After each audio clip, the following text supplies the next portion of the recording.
This episode of Tolle Run is brought to you by the Outland Challenge Triathlon, Twin Cities in Motion, and MTech Results.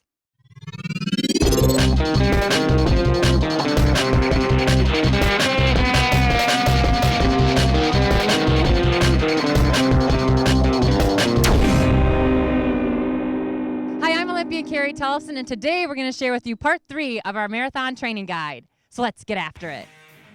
In part 2 of our marathon training guide, we talked about the power phase, where you build your strength and speed.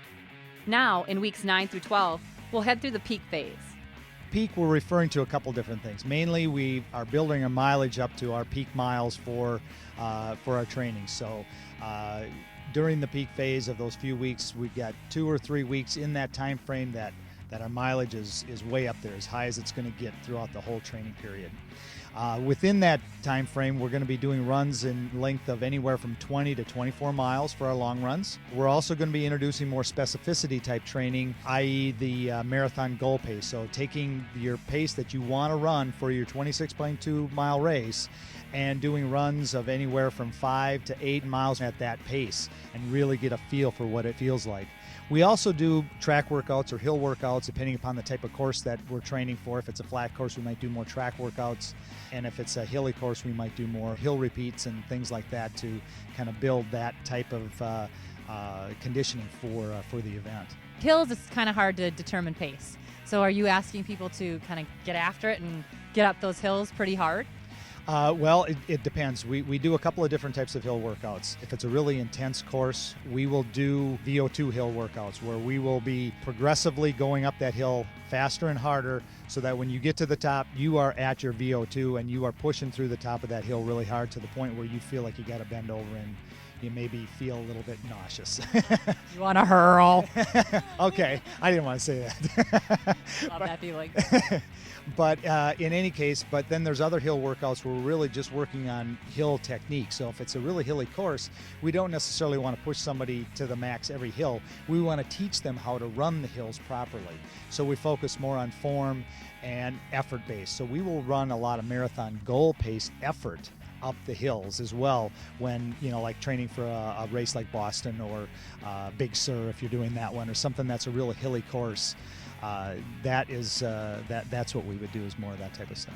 And within this peak phase, do you recommend somebody go and maybe find a shorter race so they can kind of, put their shoes on, put their uniform on, get their mind in the right place and actually go and, see where they're at?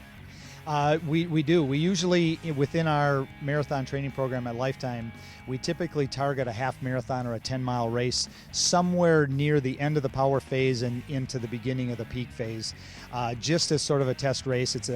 We use it as our speed workout for that week. And if you've got a race on your schedule, I have my athletes race it. It's not, I don't want you to go out. It's supposed to be a 20-mile day according to the schedule. Run 5 miles first, run it at your marathon, goal pace. And no, you're going to go out and race it. I want you to warm up and you race the race and see what you got. We've talked about workouts. We've talked about maybe getting a race in here. We've talked about long runs. The big thing now is that we don't overdo it and we properly rest or have your active recovery days. Can you talk about that a little bit? Sure. So we've talked about the overload days a lot. And the overload days are important because that's where we get the physiological changes. Now, in order to get the benefit of those hard workouts, we need to have active recovery days. And on those days, we reduce our mileage, reduce the intensity of the run sometimes. We may introduce some cross training. It's a great idea to do your core workouts, get good core strength. Cycling or swimming, doing something else other than running is a great activity for one of those active recovery days. But typically, your average runner that's running a marathon today, having a full rest day a week and active recovery days of 1 or 2 of those a week is a good idea. And talk about that. I mean, some people like to have more rest days than they should. But it is important. I mean, as an athlete now and as an older athlete, I wish I would have listened a little bit more on taking days completely off. It really doesn't hurt you. It helps you.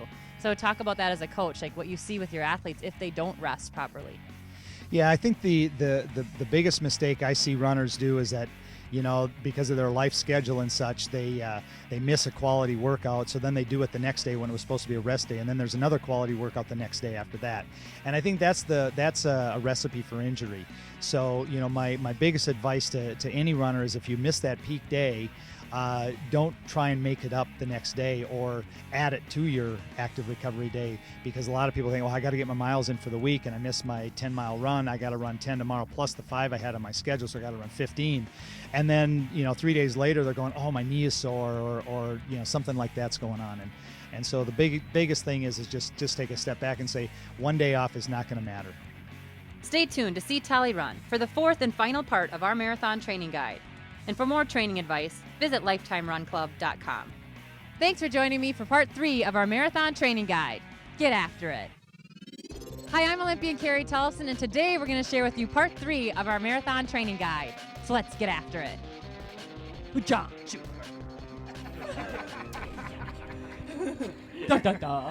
Sunday.